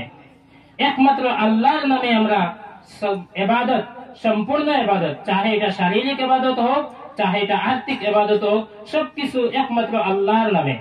গতিকে জানিয়ে রাখবা, আল্লাহর নামে যদি সদকা করতে হয় তাহলে এটার মালিক মসজিদ, আল্লাহর রাস্তা, এটার মালিক মুকাম হবে না। আমরা বেশিরভাগ মসজিদ ছাড়িয়া মুকামও বেশি সদকা করি। আমরা জানি না সদকা কেন করতাম। সদকা পাওয়ার উপযুক্ত জায়গা হইল আল্লাহ, আল্লাহর নাম, আল্লাহর মসজিদ, আল্লাহর ঘর। আমরা অবস্থা খারাপ। আপনারা যাওয়ার সময় সোনাই ভারিয়া একটা মুকাম আছে, কোন কারণে বা দেখার লাগে যে বা দেখবা মুকামর সৌন্দর্য দেখবা, আর তার একটা মসজিদ আছে, ওখানের অবস্থা দেখবা। তো আপনার আমার ইমান কোন দিকে গেছে? আপনার আমার ইমানটা আল্লাহর লাগি বইতে লাগবে। আমরা সমাজের মধ্যে অনেক মানুষ আছেন যারা আল্লাহর মহব্বতের দাবি করিয়া শরীয়তের বিধি বিধান রে তারা অমান্য করেন। তারা মানুষরে বুঝায় আমরা আল্লাহর হুকুম মাননেওয়ালা, আমরা আল্লাহর হুকুম, আমরা আল্লাহর বিধান মাননেওয়ালা, কিন্তু এটা মারিফতি লাইনে, এটা শরীয়তের মতো নাই। আমরা এটা পালন করতে হইলে নামাজ উজু লাগে না, আমরা নামাজ পড়িতে হইলে গোসলের প্রয়োজন নাই, আমরা রোজার দরকার নাই। তারা শরীয়তের হুকুম আহকাম রে, শরীয়তের হুকুম রে, শরীয়তের বিধান রে তারা অমান্য করেন মারিফতের দোহাই দিয়া। আমরা সমাজে অনেক মানুষ আছে বলে হে যে মারিফতি লাইনে চলেন, গতিকে শরীয়তের তার দরকার নাই। নামাজ রোজা উজু গোসল কইব এটা শরীয়ত, মারিফত হই বলে এটা দরকার নাই। তো শরীয়ত মারিফত সম্পর্কে যারা দুকা দিতরা, এটা সম্পূর্ণ দুকা। মারিফত শরীয়তের বাইরে কোনো কিছু নাই, শরীয়তের ভিতরে লুকাইল আছে মারিফত। শরীয়তের বিধানের উপরে অটল অবিচল তাকিয়া মেহনতর আর পরিশ্রমের পরে মারিফত পাইবা, আপনি আল্লাহর মারিফত পাইবা। আমরা সমাজে অনেক মানুষ আছে মারিফতের নামে শরীয়তের বিধানরে অমান্য করে, নামাজ পড়ে না কয় হে মারিফতি লাইনে চলের, রোজা রাখে না কয় মারিফতি লাইনে চলের, সপ্তাহ যায় মাস যায় গোসল করে না কয় মারিফতি লাইনে চলের, চুল কাটে না মুছ কাটে না, দাড়ির সৌন্দর্য নাই কয় মারিফতি লাইনে চলের। সম্পূর্ণ ধোঁকা, এটা সম্পূর্ণ ধোঁকা। আল্লাহ পাক রব্বুল আলামিন কোরআনে কারীমের মধ্যে এক সূরার মধ্যে ফরমায়েন যে ওয়া ইন্নাশ শায়াতিনা লায়ুহুনা ইলা আউলিয়াইহিম, নিশ্চয় শয়তান তার বন্ধু বান্ধবদের প্রতি হে ওহী পাঠায়। যেমন আল্লাহর পক্ষ থেকে ওহী আয়, শয়তানের পক্ষ থেকে ওহী আয়। শয়তানেও মানুষের ওহী দেখায়, ওহী দেয়, মানুষের দিলের মধ্যে কয়টা পৌঁছায়। তো আমরা কি করি সমাজের মধ্যে অনেক সময় দেখতে পাই এই সমস্ত মানুষের ধার লইবা না, হে বুঝায় যে শরীয়ত হইল 30 পারা, জাহিরি কোরআন শরীফ আছে 30 পারা, আর বাতিনি লইয়া চলিয়ার আমরা এটা আলিম উলামায়ে জানেন না কইয়া মানুষের ধোঁকা দেন। বাতিনি বলতে কিচ্ছু নাই, বাতিনি কোন তারা কইয়া তখন যে 90,000 আয়াত আছে বাতিনি, আর জাহিরি হইল 30 পারা, তারা বেশি লইয়া তারা চলিতরা, আল্লাহর মারিফত তারা বেশি বুঝিলেছেন। বিশ্বাস করবা, জানিয়া রাখবা, এরা মানুষের ধোঁকা দেন। আল্লাহর রাসূলের উপরে শরীয়ত মাহফ আসলো নাই, সাহাবায়ে কেরামের উপরে শরীয়ত মাহফ আসলো নাই, আব্দুল কাদের জিলানীর উপরে শরীয়ত মাহফ আসলো নাই, মঈনুদ্দিন চিশতির উপরে শরীয়ত মাহফ আসলো নাই। এরা সবাই আল্লাহর বড় বড় ওলি হইছেন, নামাজ রোজা সদকা খয়রাত ইবাদতের মাধ্যমে শরীয়ত ছাড়িয়া কেউ মারিফত বুঝতে পারে না। যদি কয় হে পৌঁছের, তাহলে বুঝবা তার কাছে ওহী আয় শয়তানের পক্ষ থেকে। এমন মানুষের দাঁড় লইবাই না, এমন মানুষের নিকটের মধ্যে যাইবাই না। যদি যাও তাহলে তার ইমান আমল আগে থেকে খারাপ, আপনার বা এটাকে নতুন ভাবে খারাপ করার চেষ্টা করব। এরা গান বাজনা বাজায় হালাল মনে করে, এরা গাঞ্জা খায় হালাল মনে করে, এরা একসাথে নারী পুরুষ বইয়া জিকির আজকার করে হালাল মনে করে। সম্পূর্ণ নাজায়েজ, সম্পূর্ণ নাজায়েজ। গান বাজনা ইসলামের মধ্যে হারাম, গাঞ্জা ইসলামের মধ্যে হারাম। নারী পুরুষ একত্রিত হইয়া এক মজলিসের মধ্যে জিকির করা ইসলামের কোন তরিকা নাই, এটাও নাজায়েজ। এরা মানুষরে বুঝায় আমরা মারিফতি লাইনে আছি, আমরা মারিফতি লাইনে আছি, মারিফতি লাইনের কথা হইয়া মারিফতের দোহাই দিয়া শরীয়তের বিধান রে তারা অমান্য করিয়া থাকে। এরা থেকে সাবধান, এরা আমরার ইমান আমল, সাধারণ মানুষের ইমান আমল খাইয়া ফেলাই দিতরা। আশ্চর্যের বিষয় হইল এরার কাছে বয় তো আছেন আমরার মানুষ, জেগে সারা মাসকে মাস গোসল করে না, চুলের কোনো ঠিক নাই, দাড়ি মুছার কোনো খবর নাই, গোসল নাই, নামাজ নাই, রোজা নাই, গাঞ্জার গন্ধে দাঁড় লওয়া যায় না, তারও মুরিদ আছেন। আমরা ব্রেন আমরা পরিষ্কার করা লাগবো, কিছুটা যাচাই করা লাগবো যে হাসাও কি ইসলাম ওলা খর, কোরআন হাদিসে কি ওলা খর, এটা আমরা যাচাই করা লাগবো। তারপরে আমরা সমাজের মধ্যে এটা হইল মারিফতের নামে শরীয়তরে, শরীয়তের হুকুমরে অমান্য করা। আরো কিছু কাজ আছে আমরা সমাজের মধ্যে। সুন্নতের নামে আমরা সমাজের মধ্যে অনেক বেদাত চালু আছে, যদিও এটার বাস্তব রূপ আমরা দেখতে পাই সুন্নত হিসাবে চলে, তাহলে কিন্তু বাস্তবে এটা বেদাত। অনেকগুলা কাজ আছে যেগুলা বাস্তবে বেদাত গুনাহ, কিন্তু এটারে আমরা সুন্দর হিসাবে মানিয়ে নেওয়ার চলিয়া যার ইবাদত হিসাবে কেউ মনে করি। আর আমি আগে কইছি আল্লাহ পাকে আদেশ আর নিষেধ দিয়ে পাঠাইছেন।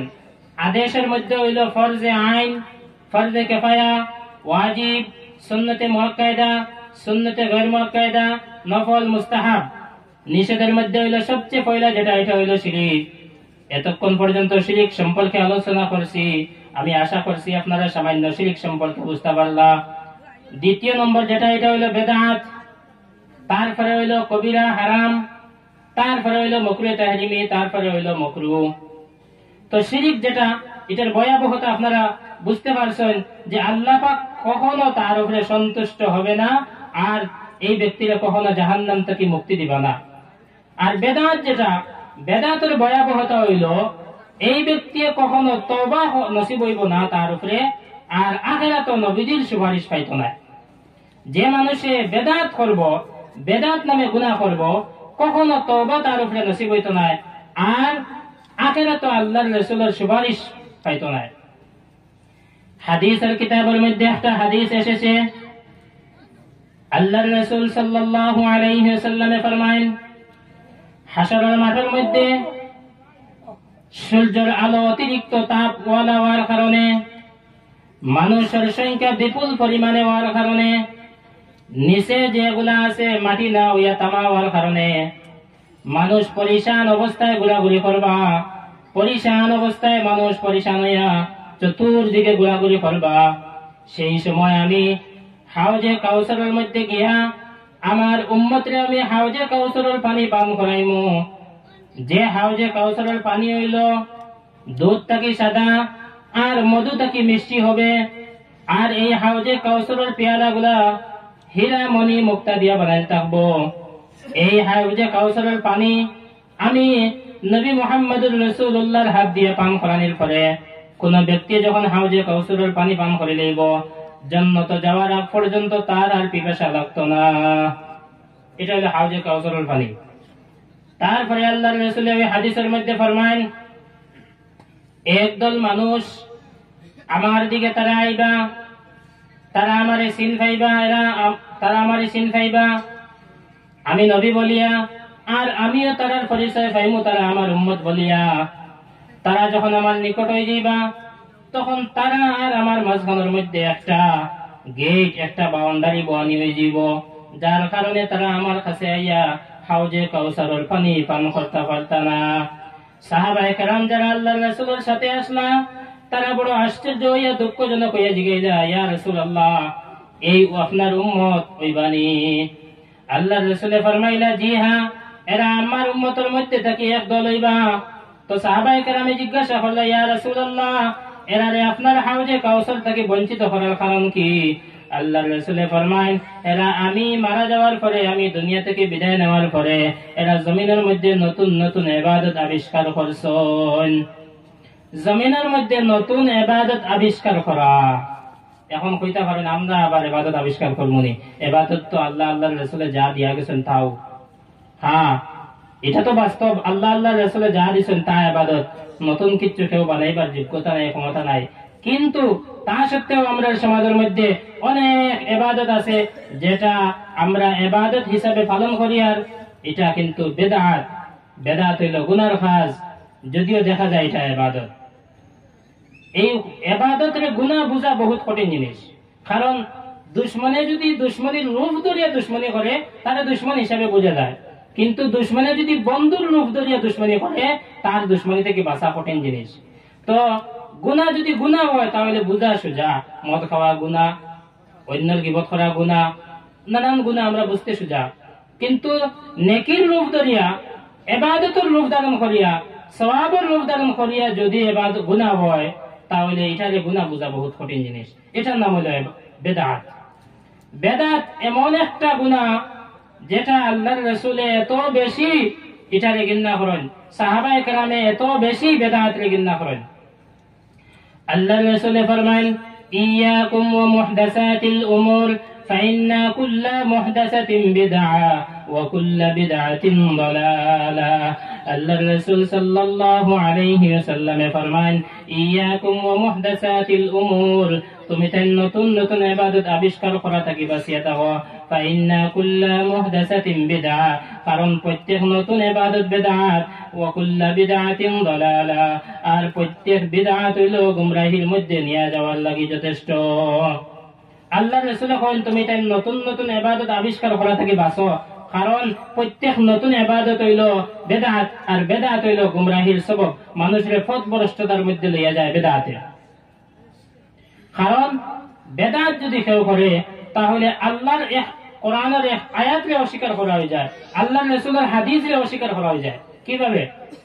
আল্লাহর রাসূল সাল্লাল্লাহু আল্লাহ পাক রব্বুল আলামিন ফরমান, আল-ইয়াওমা আকমালতু লাকুম দীনাকুম ওয়া আতমামতু আলাইকুম নি'মাতি ওয়া রাদিতু লাকুমুল ইসলাম দীনা। এই আয়াতের মধ্যে আল্লাহ পাক রব্বুল আলামিন ফরমান, আজকের দিন আমি আল-ইয়াওমা আকমালতু লাকুম দীনাকুম, আজকের দিন আমি তোমাদের জন্য তোমাদের দ্বীনকে পরিপূর্ণ করে দিলাম। আল-ইয়াওমা আকমালতু লাকুম দীনাকুম ওয়া আতমামতু আলাইকুম নি'মাতি, আর আমি আমার নিয়ামতকে তোমাদের উপর পরিপূর্ণ করে দিলাম। ওয়া রাদিতু লাকুমুল ইসলাম দীনা, আর দ্বীন হিসাবে মযহব হিসাবে ইসলাম রে আমি ওয়া রাদিতু লাকুমুল ইসলাম দীনা, তোমাদের ক্ষেত্রে ধর্ম হিসাবে মযহব হিসাবে আমি ইসলাম রেও মানিয়ে নিলাম, রাজি আর সন্তুষ্ট হইলাম। তো এই আয়াতের মধ্যে আল্লাহ পাক রব্বুল আলামিন ফরমান, আজকের দিন আমি মযহব রে ধর্ম রে পরিপূর্ণ করে নিয়েছি, ইসলাম ধর্ম রে আল্লাহ পাক রব্বুল আলামিন পরিপূর্ণ করছেন, নতুন ভাবে কোনো ইবাদত আবিষ্কার করার কোনো প্রয়োজন নাই। আল্লাহর রাসূল সাল্লাল্লাহু আলাইহি ওয়াসাল্লাম ফরমান, মান আহদাসা ফি আমরিনা হাযা মা লাইসা মিনহু ফাহুয়া রাদ্দুন, মান আহদাসা ফি আমরিনা হাযা মা লাইসা মিনহু ফাহুয়া রাদ্দুন। আল্লাহর রাসূল ফরমান, এই দিনের মধ্যে এই মযহবের মধ্যে যে কেউ নতুন কোন কিছুর সৃষ্টি করলো যেটা ইসলামের মধ্যে নাই, ফাহুয়া রাদ্দুন, তার এটা মরদুদ, অর্থাৎ এটারে ঘুরাইয়া দেওয়া হইব। কেউ যদি কোন বেদাত রে ইবাদত হিসাবে আদায় করে পালন করে তাহলে তার এটারে ঘুরাইয়া দেওয়া হইব, এটারে গ্রহণযোগ্য করা হইতো না, ইবাদত হিসাবে এটারে আল্লাহ পাকের কাছে এটা গ্রহণযোগ্য হইতো না, যার কারণে এটা সওয়াব পাওয়া তো দূরের কথা, এটার মধ্যে গুনাহ হইব। এই বেদাত যেটা আল্লাহর রাসূল সাল্লাল্লাহু আলাইহি ওয়াসাল্লামে যেটা সম্পর্কে সাহাবায়ে কেরামরে এত বেশি সতর্ক করছেন, সাহাবায়ে কেরামে তারা একজনে অন্যজনকে এত বেশি সতর্ক করছেন যে তোমাদের মধ্যে যেন কোনো বেদাতের আবিষ্কার না হয়। বহুত বড় এক গুনাহ, কিন্তু দেখা যায় সওয়াব। বেদাতের যদি তালিকা করা যায় তাহলে অনেক লম্বা হইব, কিছুটা দৃষ্টান্ত দিলে আপনারা বোঝা সহজ হইব আমরা সমাজের মধ্যে কোন কোন বেদাত চালু আছে। এই যে সামনে যে মাস আর রজবুল মুরজ্জব, আরবি 12 মাসের মধ্যে থেকে এক মাস হলো রজব মাস, তার পরের মাস হলো শাবানুল মুআজ্জম। রজব মাসের পরের মাসের নাম হইল আরবিতে শাবানুল মুআজ্জম। যেমন বাংলার মধ্যে 12টি মাস আছে, ঠিক তদ্রুপ ইংরেজির মধ্যেও 12টি মাস আছে, আর আরবির মধ্যেও 12টি মাস আছে। রমজানের আগে যে মাস আছে এই মাসের নাম হইল রজবুল শাবানুল মুআজ্জম, যেটারে আমরা শাবান কই, শাবান মাস। কিন্তু শাবান মাসে আপনার আমার গ্রামের মধ্যে বাড়ি অঞ্চলের মধ্যে রুটি চাঁদের মাস কইন, রুটি বাত্তির চান কইন। রুটি বাত্তির চান নির্দিষ্ট করিয়া এটার মধ্যে যদিও এখন পরিমাণ কমছে, তার বাদে এখনো আছে যে রুটি আর ক্ষীর সিন্নি বানাইয়া বাটা হয়। এর কারণ কিটা কিচ্ছু জানেন না, চলি চলি আর দেখে দেখে আয়ার, চলি চলি আর দেখে দেখে আওয়া, আর ওটারে সওয়াবের কাজ মনে করিয়া এটা হইল বেদাত। তো এই যে মাস যেটা, এটা হইল গিয়া শাবানুল মুআজ্জম। এই মাসের মধ্যে আল্লাহর রাসূলে বেশি বেশি করে রোজা রাখছেন, রোজা রাখিয়া রমজানও কিভাবে রোজা রাখতে লাগে এটা ট্রেনিং এই মাসে হইতো, রোজা রাখিয়া মজবুত হওয়া হইতো। তো আমরা কি করি, এটারে অন্যদিকে নিছি, এটারে রুটি বাত্তির চান কইয়া দেখো প্রত্যেক বাড়ি বাড়ি করে করে রুটি চিনির ইন্তজাম চলে। এখন কইতে পারেন বলে সামান্য চিনি বানাইলাম খাইলাম তো এটা তো অসুবিধা কিতা, বলে না কোনো অসুবিধা নাই, তো খাইলে না অসুবিধা কিতা। আপনি এর আগের মাসও খাইন, রজব মাসও খাইন, রমজান মাসও রমজানের আইত খাইন, তারপরের মাসও খাইন, 12 মাস পড়ে দিয়েছে আপনি খাইন, চিনি বেজান খাইন, ইসলামে নিষেধ করে না। ইসলামের মধ্যে নিষেধ হইল অনির্দিষ্ট বিষয়ে কোন দিনের সাথে নিয়ে নির্দিষ্ট করে দেওয়াটা নিষেধ। আপনি চিনি যে কোনো দিন বানাইয়া খাইতে পারেন, কিন্তু এটার লাগি রুটিবাতির সান হিসাবে এক মাসের নির্দিষ্ট করাটা সঠিক নয়। এটা রসুমাতের মধ্যে, এটা খুলাফাতের মধ্যে, এটা থেকে আমরা বাঁচতে থাকবো। তারপরে এই শাবান মাসের 15 তারিখ, এই তারিখের মধ্যে আল্লাহ রসুল রোজা রাখছেন। এই রাত্রের মধ্যে আল্লাহ রসুল ইবাদত করছেন, কবরের মধ্যে গিয়ে জিয়ারত করছেন। আমরা চাইলে এই 15 তারিখের মধ্যে রোজা রাখতে পারি, আমরা চাইলে 15 তারিখের মধ্যে ইবাদত করতে পারি, আমরা চাইলে গিয়া কবরস্থান জিয়ারত করতে পারি, তাতে কোনো অসুবিধা নাই। এটার মধ্যে আমরা সওয়াবের উপযুক্ত হইব। কিন্তু আমরা যদি আমরা সমাজের অবস্থা দেখা যায়, প্রত্যেক মসজিদে মসজিদে 15 শাবান রে টার্গেট করিয়া 15 শাবানের লাগি নির্দিষ্ট করিয়া সিন্নির ইন্তজাম করিয়া টাকা পয়সা উঠাইয়া সিন্নির ব্যবস্থা করা হয়। সিন্নির আগ পর্যন্ত মসজিদে মোটামুটি মানুষের সংখ্যা আসেন।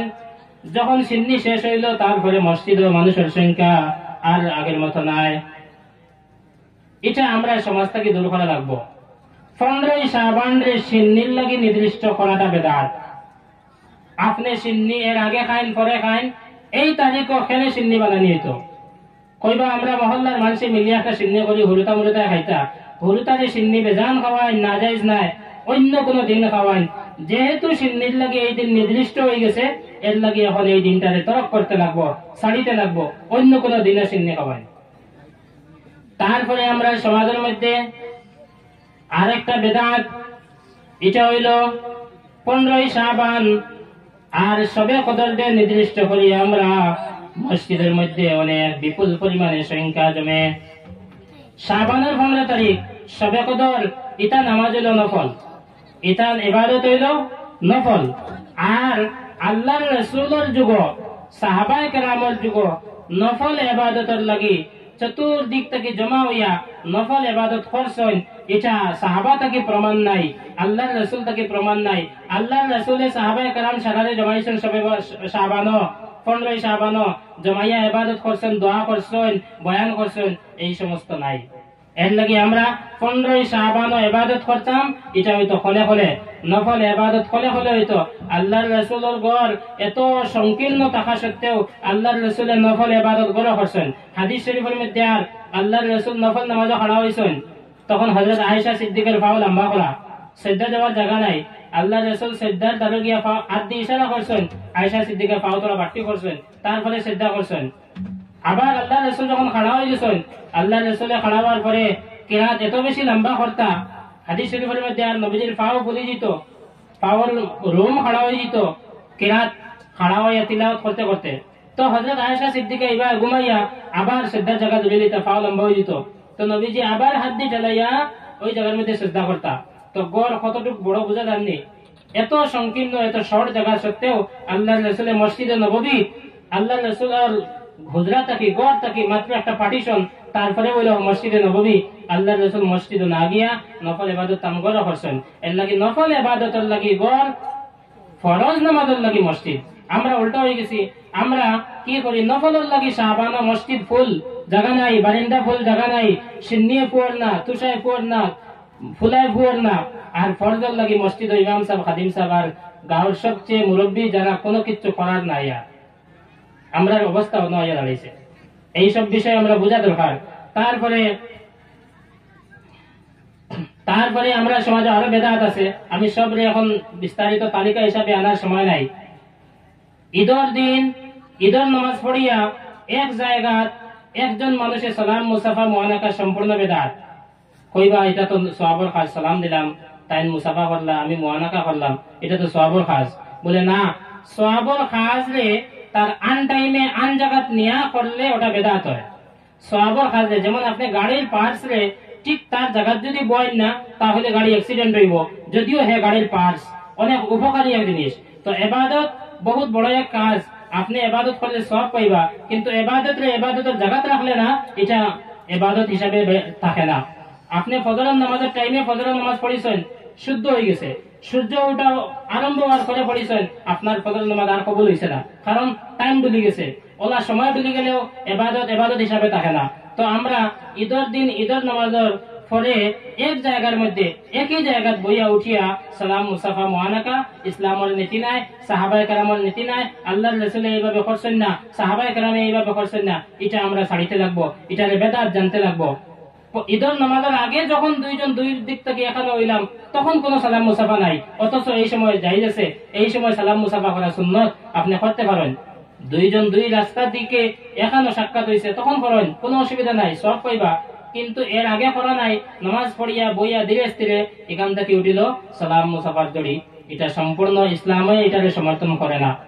তারপরে জামাত বন্দী হইয়া জিয়ারত করা ইসলামের বিপরীত, ইসলামে এটারে সমর্থন করে না।